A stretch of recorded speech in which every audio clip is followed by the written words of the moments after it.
En Allemagne de l'Est, Erich Honecker approuve la solution chinoise aux manifestations politiques. Il refuse de reconnaître que son propre système comporte des failles. Je leur ai dit qu'ils étaient responsables de la situation dans leur propre pays. À vous de décider des réformes nécessaires. Nous avons besoin de la perestroïka. À vous de déterminer si vous en avez besoin. Honecker a rétorqué « Nous avons fait notre perestroïka, nous n'avons rien à restructurer ». Mais en réalité, l'Allemagne de l'Est est en train de pourrir. L'air et l'eau sont empoisonnés par la pollution. L'économie s'effrite. La police d'État réprime toute initiative. En public, c'est l'apathie. En privé, on rêve. Wissen Sie, die meisten in der DDR hatten sich eingerichtet, hatten sich zurückgezogen ins Private. La plupart des citoyens de la RDA avaient trouvé refuge dans leur vie privée. On allait au travail et on veillait à ce que notre vie privée soit protégée. Puis, on se retirait chez soi, avec ses amis, dans son monde privé. On critiquait la société à la maison, mais seulement en présence de personnes de confiance. Cet été-là, les Allemands de l'Est se ruent vers la Hongrie pour leurs vacances. Il y a une issue de sauvetage pour fuir.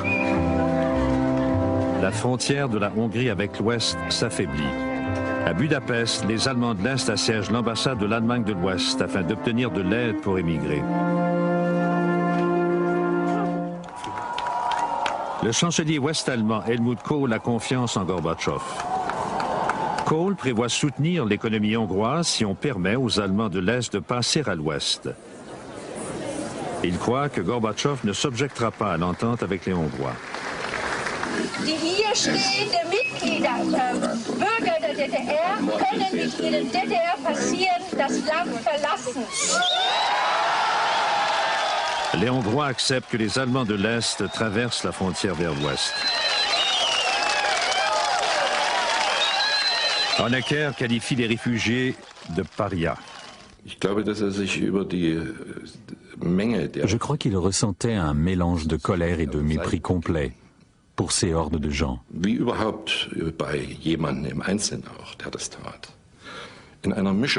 Ces ingrats qui avaient fui dans l'autre camp.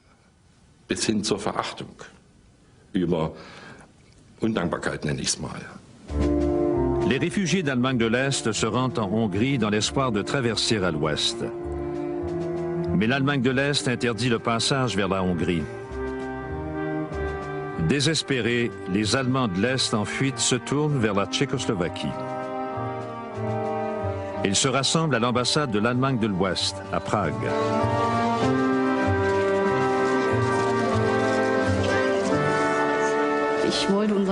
Nous n'avions aucun avenir. Je ne voulais pas que mon enfant grandisse dans cette répression. Il n'y avait pas que l'interdiction de voyager, mais toutes sortes de petites choses quotidiennes. Quand l'ambassade est pleine, les réfugiés escaladent les clôtures du jardin. Nous savions qu'il y avait beaucoup de gens qui attendaient à l'intérieur, mais nous n'étions pas sûrs si la police s'y trouvait, ou même si la police de la sécurité d'État, la Stasi, était là. Nous longions la clôture en craignant le pire. Lorsque des gens de l'intérieur de l'ambassade sont venus et nous ont dit « Voulez-vous entrer ?» Nous étions abasourdis et nous avons répondu « Oui ». Ils ont ajouté « Attendez, nous allons chercher une échelle ». Nous avons escaladé la clôture. Au début, c'était bondé de monde, c'était effrayant, des gens partout. Plus en plus de réfugiés s'entassent dans l'ambassade et refusent de partir. Je n'avais aucun avenir en RDA. Je travaillais 70 heures par semaine. Je dormais 30 heures peut-être. Ce n'est pas normal. Il n'y avait pas d'avenir pour moi et ma famille.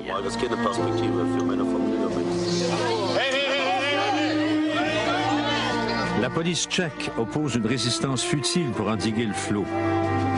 À l'intérieur de l'ambassade, la surpopulation et l'insalubrité empirent à tous les jours.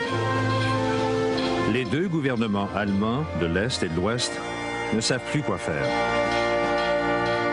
Le ministre des Affaires étrangères de l'Allemagne de l'Ouest, Hans-Dietrich Genscher, se rend à Prague. Sous la pression des Soviétiques et des Allemands de l'Ouest, Honecker consent à une entente pour sauver la face.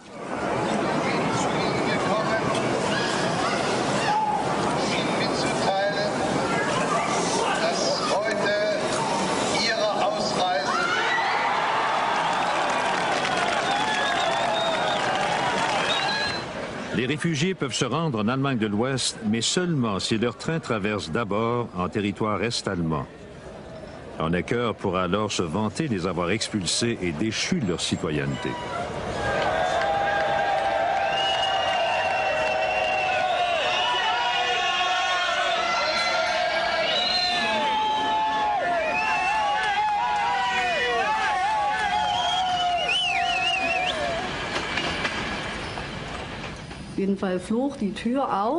Le train s'est arrêté. 2 hommes ont ouvert les portes. « Bonjour, nous sommes de la sécurité d'État et nous allons maintenant ramasser vos cartes d'identité. » Et je n'oublierai jamais comment ils ont dû se pencher pour ramasser ces documents parce que les gens jetaient leurs cartes d'identité à leurs pieds. On se disait, « Là voilà votre carte, vous ne pouvez plus me menacer. » C'était très satisfaisant. De retour à Prague, une nouvelle vague de réfugiés prend d'assaut la clôture de l'ambassade.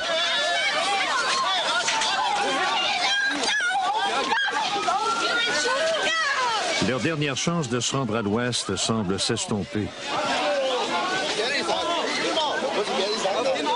En quelques jours à peine, quelques 5000 personnes s'entassent dans les jardins de l'ambassade.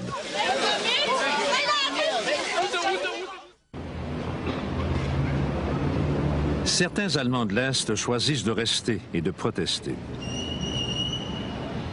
Les églises luthériennes accueillent le mouvement d'opposition. Inspirés par Gorbatchev, les manifestants rêvent de transformer l'Allemagne de l'Est en une démocratie. Ich glaube, für die meisten war Gorbatschow eine große Hoffnung. Gorbatchev nous a donné un grand espoir. In verschiedener Weise. Einmal, Premièrement, il a tenté de transformer son pays comme nous voulions transformer le nôtre, par la perestroïka, par une libéralisation progressive. Liberalisierung des ganzen Systems. À Leipzig, la police riposte. Le 4 septembre, des journalistes occidentaux filment des agents de sécurité en civil qui s'en prennent à des manifestants.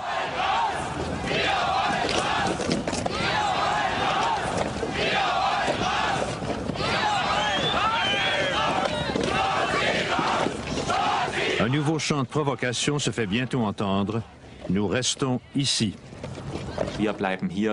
Nous restons ici, c'était une protestation contre ce que la RDA avait fait, c'est-à-dire de forcer les jeunes à quitter le pays parce qu'ils n'avaient pas d'avenir. Ça a été un tournant décisif et les gens ont dit « nous continuons d'espérer ». Tous les lundis à Leipzig, il y a des manifestations à l'église Nikolai. Elles se transforment en protestations populaires. La police tente de les arrêter.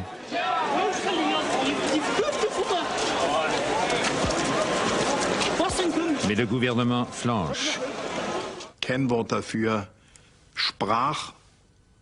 En bref, nous étions sans voix parce que nous étions impuissants.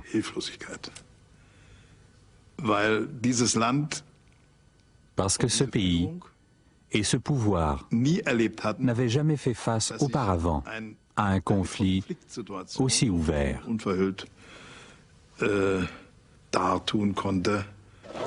Seul Honecker semble ne pas s'en apercevoir. À la veille du 40e anniversaire de l'Allemagne de l'Est, en ce mois d'octobre, il reste confiant alors qu'en compagnie de son collègue Egon Krenz, il s'apprête à accueillir son invité de marque, Mikhail Gorbatchev. La délégation soviétique sait très bien que le régime est-allemand est chancelant. Le spectacle de célébration victorieuse apparente commence. Mais au défilé au flambeau de la jeunesse communiste, les marcheurs laissent tomber leur slogan appris par cœur. Ils commencent à scander un autre nom, Gorby.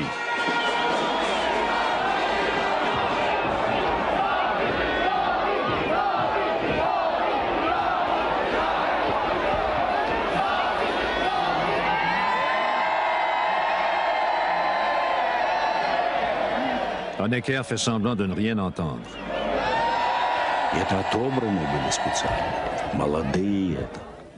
C'étaient des jeunes gens spécialement sélectionnés, forts et de belle apparence. Ils étaient d'humeur joyeuse, mais ils ont commencé à scander des slogans. Gorby, aidez-nous. Gorby, restez ici. Rakowski, le dirigeant polonais, est venu vers nous et a demandé « Comprenez-vous l'allemand » J'ai répondu « Oui, un petit peu. »« Entendez-vous » J'ai répondu « Oui. » Il a ajouté « C'est la fin. » Et c'était la fin. Le régime était condamné. Lors de rencontres de plus en plus surréalistes, Gorbatchev tente de les amener à voir la situation de manière plus réaliste. Honecker et moi, nous avons passé environ 3 heures à discuter. Il ne comprenait pas pourquoi je voulais le rencontrer. Mais nous avons eu une discussion sérieuse. Je lui ai dit ce que nous faisions. Il m'a dit ce qu'il faisait. Il a tout décrit comme une suite de victoires. Mais j'ai dit, celui qui est à la remorque des événements perd.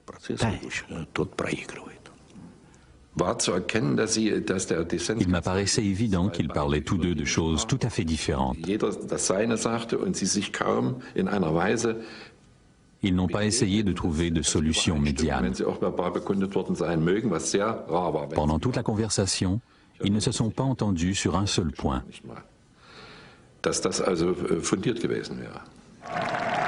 Pendant la réception de clôture des dirigeants, un complot se trame contre Erich Honecker. Un groupe du Politburo est-allemand décide de se débarrasser de lui. Nous ne pouvions plus nous permettre d'hésiter à évincer Honecker. Nous devions agir vite.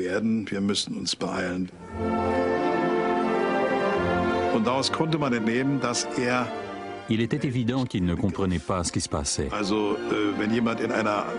Il avait une vision autocratique sur ce qui se passait autour de lui. Il ne pouvait pas faire face à la situation.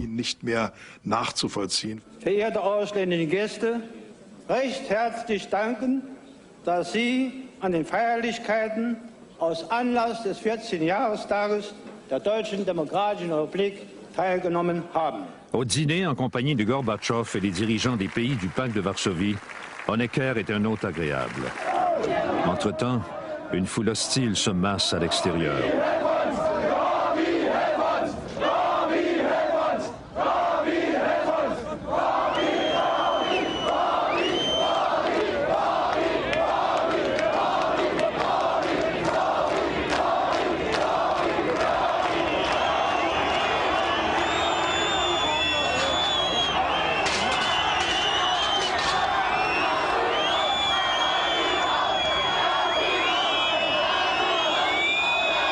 Honecker projette d'écraser la nouvelle opposition. Personne ne sait jusqu'où il ira. On avait cette peur permanente qu'on règle le problème à la chinoise et qu'on recourt aux armes. On n'a jamais pu ignorer cette possibilité. On a même pensé parfois que les chars d'assaut soviétiques allaient apparaître. Ce soir-là, les manifestations se poursuivent à Berlin.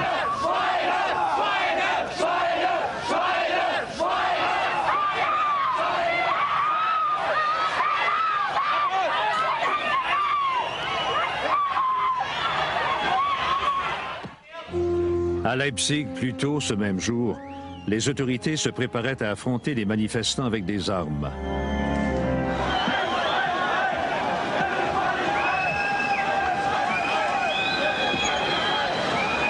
Cette nuit-là, la police charge et disperse les manifestants.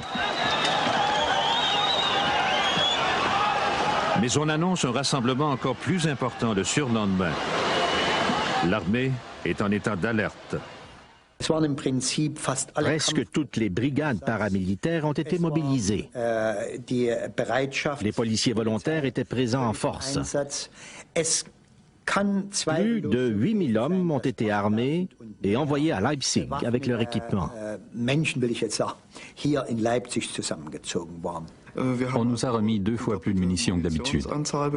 D'habitude, on nous donnait 60 balles. Cette fois-ci, ils nous en ont donné 120. L'un de nous avait un ami à l'hôpital qui avait entendu que les réserves de sang avaient été commandées et que des lits supplémentaires devaient rester disponibles ce jour-là. La ville était en état d'urgence. Les magasins devaient fermer à 17 heures. Nous nous sentions très intimidés. Au travail, les gens se prévenaient l'un l'autre. N'allez pas en ville ce soir. Qui sait ce qui va se passer?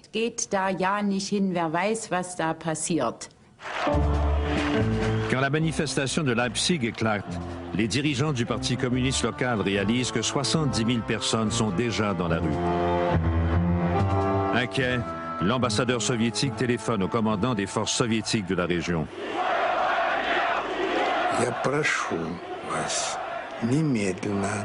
Je vous conseille d'ordonner immédiatement aux soldats de retourner aux casernes. C'est le premier point. Deuxièmement, arrêtez toutes les manœuvres. Troisièmement, arrêtez tous les vols d'avions militaires. Et ne vous ingérez pas dans le déroulement des événements sous aucun prétexte. Les communistes de Leipzig supplient l'opposition de discuter avec eux. Puis, ne recevant pas d'ordre de leurs supérieurs, la police est-allemande et les soldats se retirent. La manifestation se poursuit dans le calme. Pour les Allemands de l'Est, c'est le point tournant décisif. Les gens s'embrassaient et disaient « Oh mon Dieu, il se passe quelque chose maintenant ». Et finalement, nous commençons à nous parler les uns les autres. Si nous nous parlons les uns les autres, personne ne va ouvrir le feu.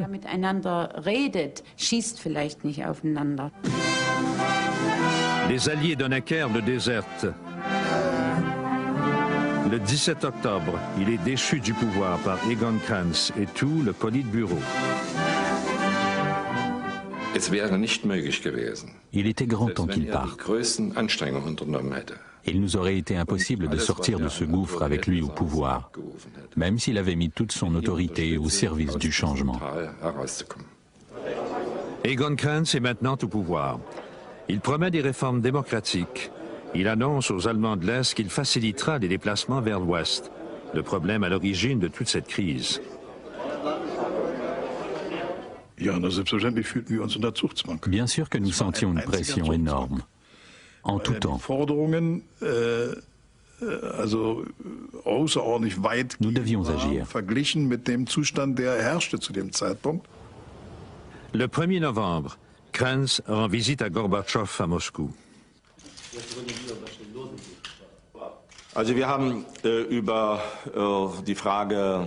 Nous avons discuté très franchement de la question du libre passage. Et il m'a dit, si vous ne trouvez pas une nouvelle formule qui permette aux citoyens de la RDA de voyager, alors ça n'ira pas bien pour vous. Malheureusement, Egon Krenz n'avait aucun charisme.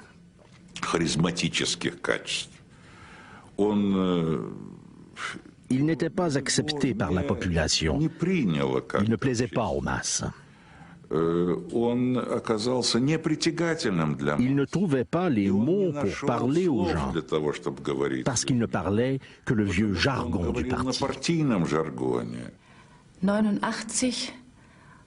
En 1989, bien des gens, y compris moi, ne cherchaient plus le dialogue. Je me souviens que nous disions « L'heure n'est plus au dialogue, mais à la confrontation ». Krenz offre en vain de nouvelles libertés. Les manifestations populaires s'intensifient et on réclame davantage. À Berlin-Est, le 4 novembre, 1 demi-million de personnes se rassemblent. Le 9 novembre 1989, Günter Schabowski annonce aux journalistes de Berlin que les restrictions sur les déplacements vers l'Ouest vont être levées. Le gouvernement prévoit que le changement va entrer en vigueur le lendemain. Mais Schabowski se méprend sur la date. C'est en vigueur à compter de maintenant?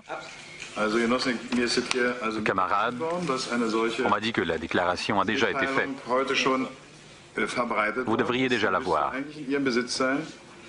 Selon mes informations, c'est à partir d'aujourd'hui, immédiatement. La nouvelle se répand comme une traînée de poudre dans la ville. Les Berlinois de l'Est se précipitent pour voir si les postes de contrôle du mur s'ouvrent vraiment.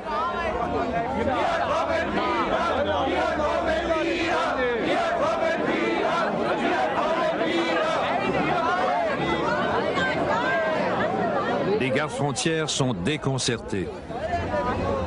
Nous n'avions reçu aucune directive de nos supérieurs. Aucune. Juste d'observer la situation. Nous avons tenté à plusieurs reprises de parler à nos supérieurs, mais personne ne nous a rappelés.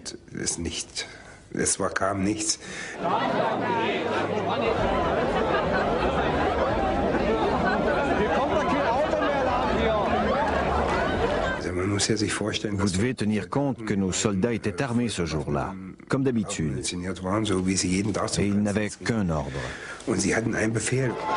Cet ordre, c'est d'arrêter quiconque tente de fuir. Mais la foule est maintenant considérable. Soudain, les gardes cèdent.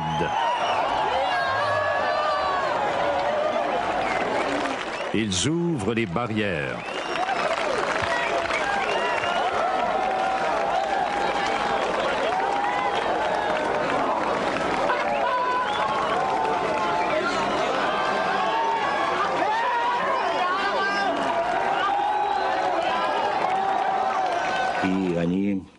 Ils ont ouvert la frontière et n'ont pris aucune contre-mesure. Ils ne m'ont pas consulté ni demandé mon approbation.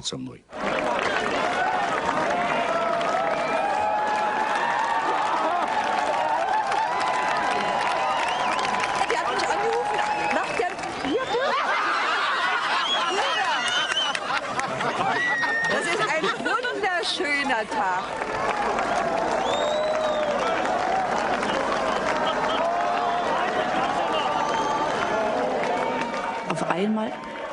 Je me suis retrouvée dans un groupe de gens qui applaudissaient.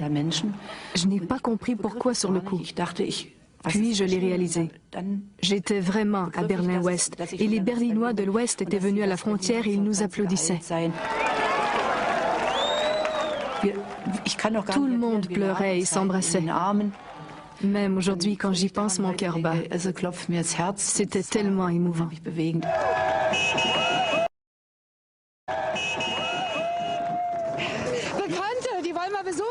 Einfach ruhiger. Nur mal gucken. Das ist traumhaft. Und dann wieder zurück. Wann?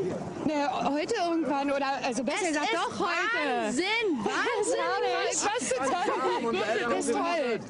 28 Jahre, das ist die Stunde. Ich bin sehr glücklich. Les Berlinois de l'Ouest arrivent de l'autre direction. Ils commencent à démolir le mur en face de la porte de Brandebourg.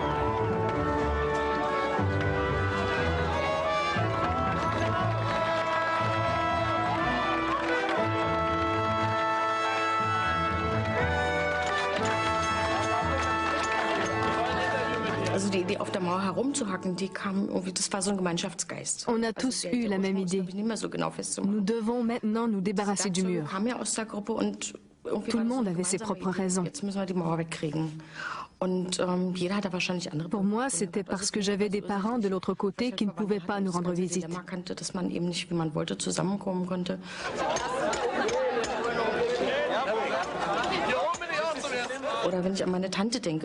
Quand j'ai pensé à ma tante et à la raison pour laquelle je n'ai pas pu la voir avant sa mort, ça m'a mis tellement en colère.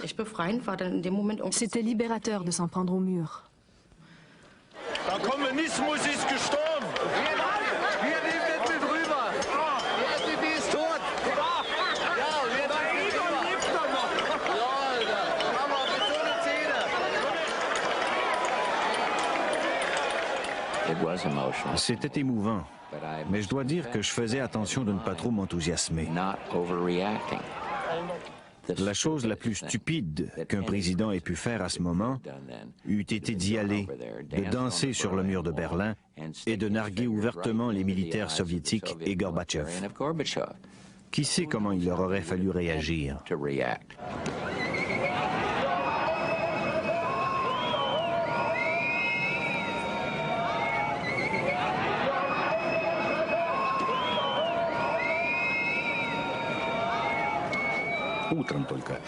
Le lendemain matin, on m'a téléphoné. J'ai dit, vous avez pris la bonne décision. Car comment peut-on tirer sur des Allemands qui traversent la frontière pour rencontrer d'autres Allemands de l'autre côté? Il fallait donc que la politique change.